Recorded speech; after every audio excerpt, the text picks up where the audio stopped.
Ledakan dahsyat dilaporkan terjadi di sebuah tambang di Chelyabinsk, Rusia. Rekamannya ramai dibicarakan di media sosial Twitter pada Rabu 30 November 2022.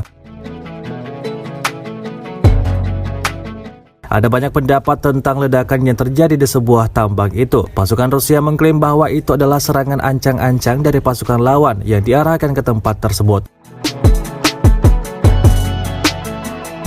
Tampak dalam rekaman kepulan asap tebal membumbung tinggi pada area tersebut. Meski begitu, tidak ada korban jiwa dan fasilitas yang rusak dalam peristiwa ledakan ini. Hingga video ini beredar, ramai warganet berkomentar bahwa ledakan itu hanyalah ledakan biasa, ledakan yang biasanya terjadi di area tambang tersebut. Namun, sebagian warganet juga menduga bahwa ledakan itu ditimbulkan dari puntung rokok para pekerja di sana.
Terima kasih sudah nonton. Jangan lupa like, subscribe, dan share ya.